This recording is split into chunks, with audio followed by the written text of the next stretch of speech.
Yes. Afternoon. I'm not the moderator. I'm trying to see if Francesca, is she here?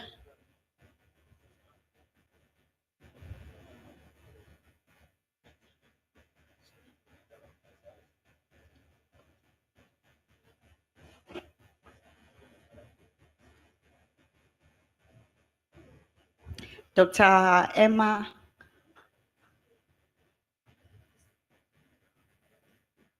Dr. Fatou Ndeye, Rousseau Eva, none of them.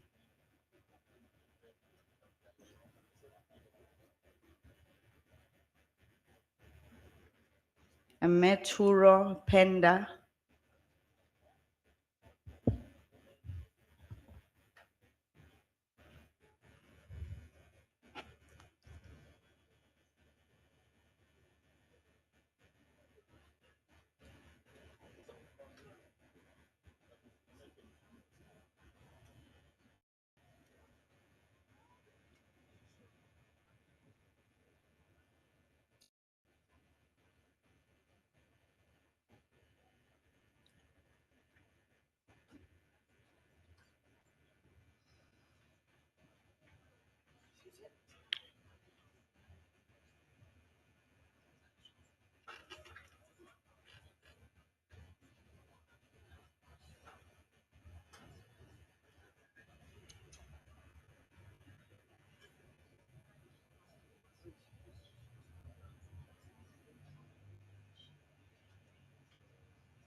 Can I ask again just before we start? May Francisco Merico, if you are here, please come forward. Dr. Emma, Dr. Fato, and Rousseau Eva. If not, we will start with the one speaker that we have in the room. And please note the translation. My name is Figile. I think we'll just commence looking at the time.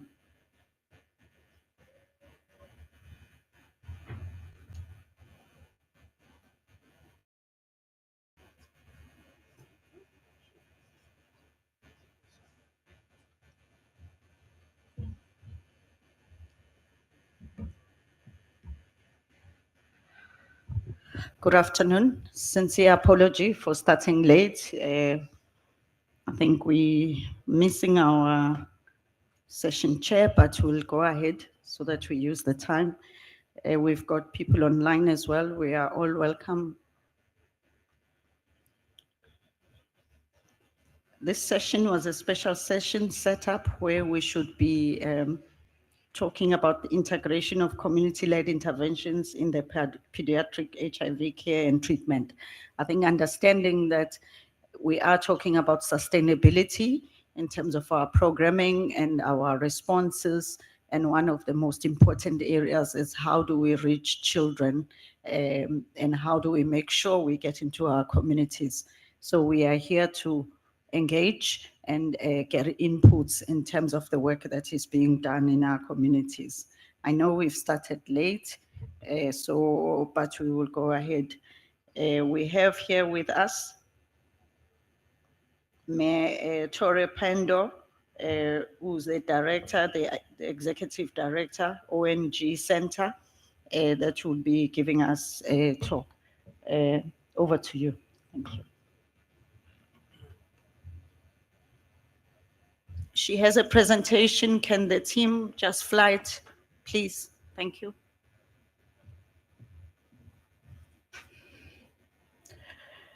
Bonjour, messieurs et dames.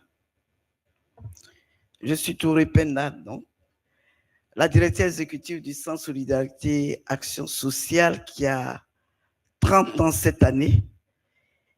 Et donc, depuis le départ, c'était la prise en charge des enfants qui nous intéressait. Ma présentation, je vais vous parler un peu du centre, le contexte historique des soins intégrés, notre stratégie qui nous a permis de pouvoir évoluer et atteindre les résultats que nous avons maintenant, quelques modèles communautaires intégrés réussis et les différents types d'intégration, les facteurs favorisants et les résultats.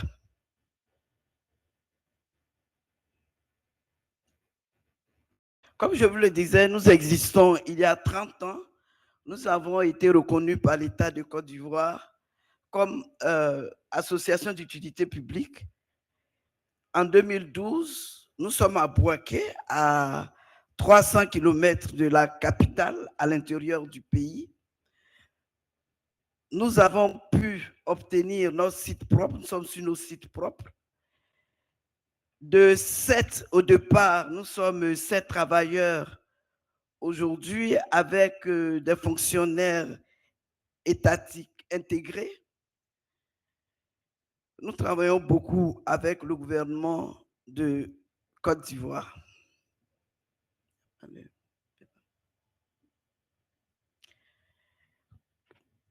Vous savez tous qu'au début de cette pandémie, il y avait beaucoup de décès, surtout les personnes valides, hommes comme femmes. Ce qui entraînait l'abandon des enfants pour 2 raisons. Il y avait la grande peur du VIH-Sida. On se disait que en prenant les enfants des personnes vivant avec le VIH, il se pourrait qu'on se contamine, on contamine aussi les autres enfants. Et puis, il y avait le problème économique. Généralement, c'était les personnes valides qui ramenaient, je peux dire, la pitance à la maison qui décédaient. Et du coup, prendre 3 ou 4 enfants qu'il a laissés, alors que le parent qui est là n'a pas les moyens, était un peu difficile. Et nous avons surfé sur ces 2 problèmes pour développer une approche que nous avons appelée l'approche famille. Au départ, en 1995, on ne parlait pas de prise en charge. Il y avait beaucoup de décès. De toute façon, les enfants infectés décédaient très tôt. Les personnes infectées étaient livrées à eux-mêmes. Quelquefois, il n'y a pas l'annonce, il n'y a pas d'annonce. On allait plutôt vers les praticiens. On était accusé quelquefois aussi de... c'était une punition divine. Et ce qui faisait qu'il était très difficile d'accompagner les personnes vivant avec le VIH. Quand nous avons décidé, je suis assistante sociale de formation, j'aime bien le dire, parce que c'est cette formation qui m'a permis déjà à mettre en place l'approche pour pouvoir protéger les enfants. Ils étaient nombreux. Les enfants vivaient entre eux. Quelquefois, le chef de famille de ces enfants n'avait que 15-16 ans. Donc, à côté de cela, nous avons décidé de plutôt faire de l'information de proximité, de rentrer dans la famille, d'expliquer qu'ils ne sont pas contagieux. Il faut les intégrer dans les familles. Pendant que certains partenaires demandaient de créer des espaces pour les regrouper, nous avons décidé de choisir plutôt la famille. Pourquoi? Et pas n'importe quelle famille, parce que dans nos coutumes et nos traditions, un enfant a toujours un parent, soit une sœur, une tante, des grands-parents. Et c'est cette stratégie que nous avons choisie.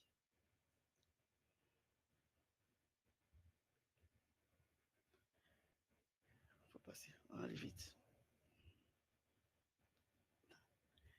Et la stratégie que nous avons choisie, nous l'avons nommée l'approche famille, qui a même eu un prix en 2015.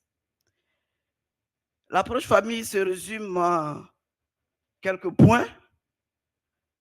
Avec le patient, nous choisissons un membre de la famille, soit un membre de la famille, un ami, quelqu'un en qui le patient a confiance pour que, quand elle venir en consultation, cette personne soit le relais. Et si un jour elle venait à disparaître, que cette personne puisse s'occuper des enfants avec l'appui du centre SAS. Et cette approche nous a permis d'impliquer le père de famille, toute la famille, et rentrer dans l'approche, rentrer dans les familles pour faire de la sensibilisation de proximité. On a compris que c'était beaucoup d'ignorance qui faisait qu'on a abandonné les personnes vivant avec le VIH, mais aussi, surtout, les enfants. C'est vrai, c'était très difficile au début, mais nous avons beaucoup avancé avec. Et cette approche a été capitalisée, nous pouvons le partager. Pour venir à l'intégration des services, parce que c'est le point qu'on nous a demandé, je suis parti de l'approche famille parce que c'est par là que ça commence. Nous allons prendre d'abord le milieu. Après les familles, c'est la communauté. Il y a la famille, comme on le dit, nucléaire, mais il y a la famille élargie et il y a la communauté. Nous avons travaillé sur ces 3 points. Après, il fallait penser à l'intégration d'autres services. Qu'est-ce qu'il faut faire pour que la personne qui va avec le VIH, qui n'avait pas d'ARV, en ce moment, il n'y avait pas de médicaments, quel accompagnement proposer pour que la personne puisse encore vivre positivement? Et donc, nous avons déjà impliqué des médecins parce qu'avant le centre SAS, il y avait une association qu'on avait mis en place qui regroupait et des médecins et des psychologues, des pères éducateurs, que nous avons interpellés pour qu'ils viennent, ne serait-ce que parler médicalement, entre griffes, du VIH, pour que les uns et les autres comprennent bien que le sida, c'est un ensemble de symptômes. Qu'en soignant ces différents symptômes, ils peuvent encore vivre. Et je vous assure, jusqu'à aujourd'hui, on a des qui étaient infectés en ce moment, je parle des années 95-96, et qui vivent aujourd'hui encore avec cet accompagnement. Et si nous avons mis en place, c'était surtout aussi pour les enfants, pour que dans la communauté, on puisse nous aider à rescolariser les enfants affectés, parce que comme je le dis, les enfants infectés, c'était terrible. On ne pouvait rien faire pour eux en ce moment.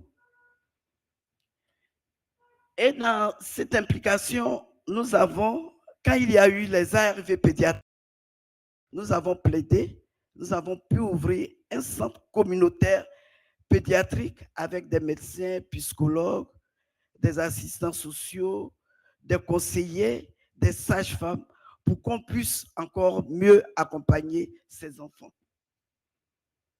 Aujourd'hui, nous avons intégré la TB, la tuberculose, le cancer du col de l'utérus des femmes séropositives.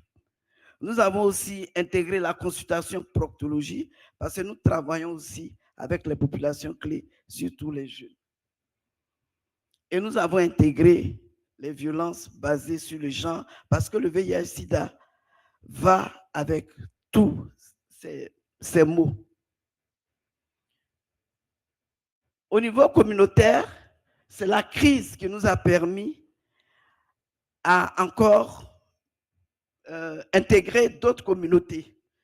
Là, j'ai mis l'implication des communautés de la CEDEAO, de la sous-région de l'Afrique, qui nous ont beaucoup aidés parce qu'il y avait beaucoup de mouvements et il fallait capter les personnes vivant avec le VIH et les enfants qui étaient avec eux. Il y a aussi une grande innovation, c'était la péréducation. Quand les jeunes, je peux dire adolescents, commençaient à pouvoir mieux s'exprimer, ils nous ont beaucoup aidés dans l'accompagnement de leur père. Et comme je l'ai dit, nous travaillons à l'État de Côte d'Ivoire. Donc, il faut aussi intégrer tous les systèmes. C'est un ensemble qu'il faut intégrer, pas seulement les services. Il y a l'intégration aussi des ressources humaines, parce que n'est pas médecin qui le veut, n'est pas psychologue qui le veut. On peut avoir des conseillers communautaires qu'on peut former, mais tout ce qui est médecin, psychologue, tout ce qui est vraiment des spécialistes, il faut pouvoir les intégrer. Et j'avoue que cela n'est pas à la portée des communautaires.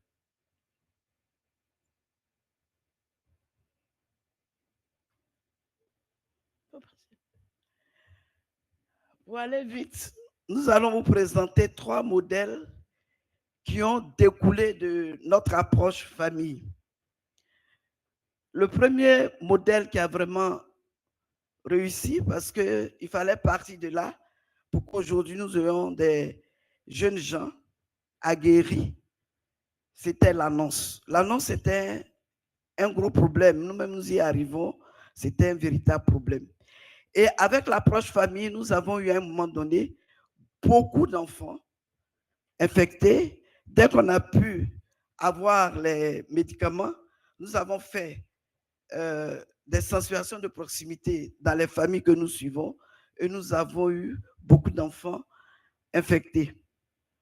Et donc, on avait compris que l'annonce était difficile. Je sais que c'est difficile chez tout le monde parce que les parents pensaient ou bien pensent qu'en faisant l'annonce, on dévoilait leur statut et personne n'a envie que son enfant le juge. Donc, il fallait aller étape par étape. Et nous avons impliqué les parents qui passent par plusieurs étapes. D'abord, qu'ils sont reçus, ils sont au courant, ils savent que leurs enfants sont malades, mais ils sont reçus avant les parents pour dire qu'on va faire l'annonce. On le fait avec eux quand ils sont prêts, on le fait avec eux et l'enfant. Et l'enfant, après, intègre les groupes de parole. Le parent aussi intègre le groupe de parole des sachants. Et il a un tuteur, un père éducateur comme tuteur qui l'aide à mieux accepter sa maladie.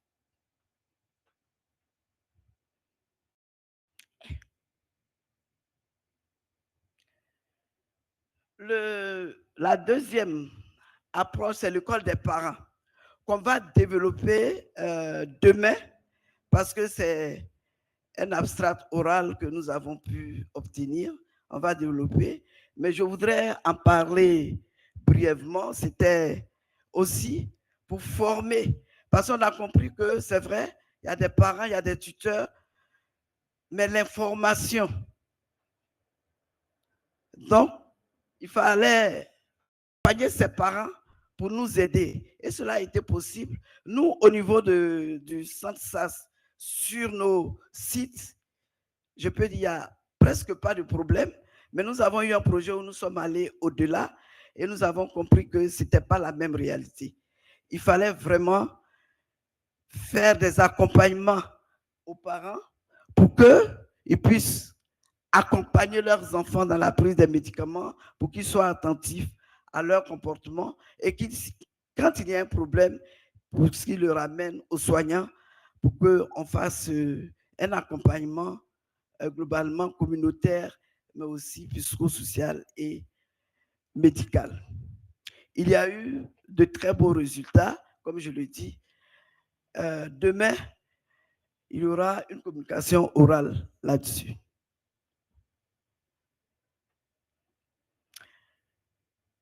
Je vais dire la deuxième approche.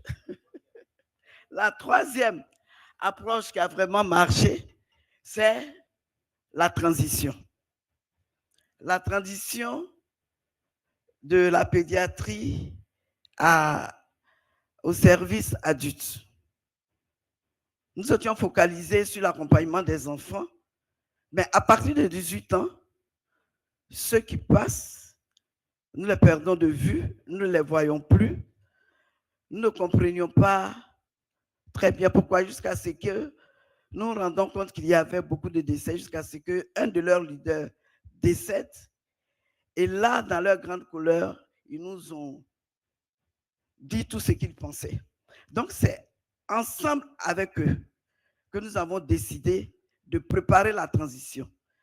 Je sais que beaucoup de structures le font, mais nous avons utilisé nos cultures, nos valeurs, pour pouvoir rendre ça encore plus, pas attrayant, mais associer les deux pour comprendre que, bien sûr, il y a le modernisme, mais nous avons de bonnes choses dans nos traditions.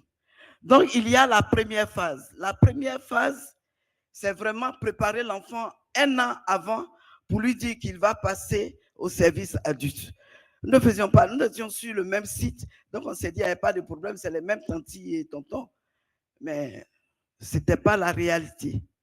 Et donc, on prépare l'enfant. D'abord, il faut qu'il soit indétectable. Le parent doit être au courant qu'il va passer de l'autre côté. Et pendant qu'on le prépare, on prépare aussi le personnel. En même temps, le personnel médical fait une consultation ensemble, que ce soit chez les adultes, le personnel, disons le pédiatre, et puis le médecin de chez les adultes, ils font la consultation ensemble pour habituer l'enfant. Et aussi, pareillement, et les enfants visitent les structures de la prise en charge adulte. La deuxième phase, c'est la phase festive. Et c'est l'image que vous voyez. Nous utilisons nos valeurs parce que chez nous, les tranches d'âge sont fêtées. À chaque tranche d'âge a ses tâches. Et si nous le faisons, c'est pour leur dire qu'à 18 ans, ils sont grands, ils sont responsables de leur santé et que ce ne serait pas les bonbons et les biscuits que les pédiatres leur donnent, mais plutôt c'est de prendre leur santé, d'être responsable de leur santé. Et comme dans nos fêtes de génération, nous les préparons en même temps avec les parents. Et ce jour de passage, c'est une grande fête. Nous avons compris que c'était une véritable arme contre l'autostigmatisation, parce qu'au sorti de là, ils n'ont pas de problème à prendre la parole en public. Ils n'ont pas de problème à aller au-delà, même en dehors de Boaké. Ils poursuivent leurs études et nous l'avons gardé parce que nous pensons que c'est un bon système. Mais ça ne s'arrête pas là. Il y a la phase du suivi où ils ont des tuteurs de l'autre côté. On choisit un point focal qui doit les suivre pendant un an, des pères éducateurs qui doivent les suivre aussi pendant un an avant de les lâcher. Quelques résultats. Cela fait 3 ans que nous avons quand même de très bons résultats au-dessus de 90%. Nous avons mis des résultats sur la TB parce qu'avec notre expérience d'approche famille, a vraiment touché les personnes qui avaient la tuberculose et leurs familles. Cela a donné de très bons résultats. C'est d'essayer que les soins intégrés et nos valeurs peuvent nous aider. Évidemment, cela ne va pas sans problème parce que pour qu'il y ait des soins intégrés, il faut avoir du personnel formé et les fonds que nous recevons sont fléchés. Quand on fait des propositions, ça ne passe pas. Et nous-mêmes, en tant que structure, nous n'avons pas assez de fonds propres pour faire nos propres expériences. Et puis, pour la population clé, il est difficile parce que, compte tenu de la stigmatisation, aujourd'hui, nous avons un service, nous avons pu avoir un petit centre de proctologie qui nous permet quand même de suivre ces enfants. Nous profitons en même temps de cela pour faire et les tests de dépistage et les accompagner pour ceux qui sont personnes avec le VIH. Nous les intégrons dans les soins. Étant des structures communautaires, vous convenez avec moi qu'on n'a pas grand moyen pour avoir assez de bâtiments ou bien de structures pour pouvoir implémenter tout ce qui est soins que nous aimerions bien le donner à nos patients. Et je parle de mon pays. La reconnaissance, le statut des agents communautaires pose problème. Aujourd'hui, si les partenaires se retirent, qu'il faut vraiment que nos États prennent la relève, que deviendront les agents communautaires, alors que c'est eux qui prolongent toutes les actions vraiment dans la communauté.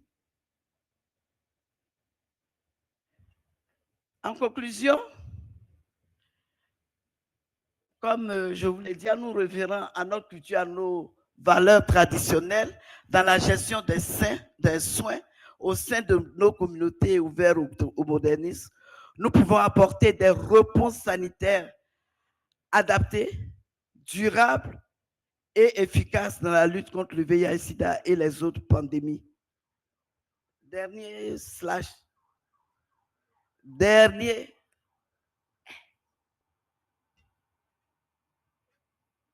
Je voudrais dire vraiment merci à l'État de Côte d'Ivoire qui nous a mis du personnel étatique pour qu'on puisse multiplier, pour qu'on puisse intégrer d'autres services, et au PNLS aujourd'hui qui valorise nos modèles de soins, à tous nos partenaires et à ICASA qui nous donne l'opportunité. Je vous remercie. Sincere apology. To stop you, we ran out of time because we are online as well. They might not be able to see. I thought we were going to take a few questions or inputs. So we may lose a bit of time, but I'll take a few, one or two inputs or questions.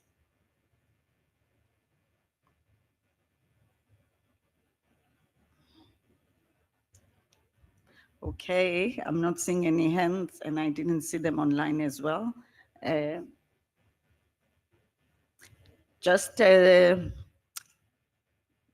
there one? No?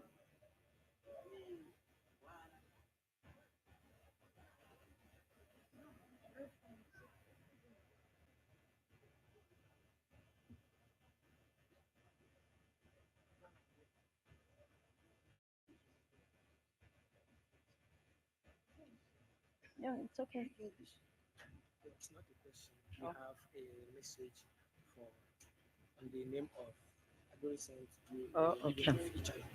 It's not a message, it's a message from the young people. I'll allow the young person to talk. Ok, merci beaucoup. Bonjour à toutes et à tous. Aujourd'hui, je prends la parole au nom des enfants, adolescents et jeunes vivant avec le VIH pour honorer la mémoire d'une personne, de mentor vivant avec le VIH. Patrick Fouda, qui était parti il y a de cela une année, aujourd'hui ça fait une année jour pour jour. Il est un jeune leader qui n'a jamais cessé de prouver qu'on peut transformer la douleur en force, la stigmatisation en courage et les obstacles en moteur de changement. Patrick a grandi avec le VIH. Il a connu la maladie, la solitude, la paralysie partielle à 12 ans. Mais il a refusé d'être défini par ces défis. Au contraire, il en a fait de ce combat notre combat. Patrick a ouvert a ouvert des portes que beaucoup pensaient fermées. Il a créé des espaces où les jeunes pouvaient enfin parler, décider, revendiquer, exister. Il a porté la voix des adolescents avec le VIH jusqu'au tard où se prennent les décisions qui déterminent leur avenir. Patrick n'était pas seulement un leader, il était un exemple, un battant, un frère pour toute une génération, un rappel vivant que rien n'est impossible quand on agit pour sa communauté. Aujourd'hui, son héritage devient notre responsabilité, sa lumière devient notre force collective et son combat continue à travers chacun de nous. Repose en paix, Patrick, tu resteras un guide, un repère, un symbole. Ta voix comme celle des autres ne s'éteindra jamais. Ce qu'il faut retenir de toute cette histoire de Patrick Fouda, c'est que nous n'allons pas mourir du VIH, mais nous allons mourir avec le VIH. Ainsi, au nom des enfants, adolescents et jeunes vivant avec le VIH, nous vous prions tout humblement de vous lever et nous allons applaudir, nous allons acclamer pour la mémoire de ce jeune leader qui a combattu, qui a mené ce combat jusqu'à la table où se prennent les décisions. Ensemble, acclamons pour la vie de ce mentor. Acclamons très fort, s'il vous plaît. Acclamons très fort, s'il vous plaît.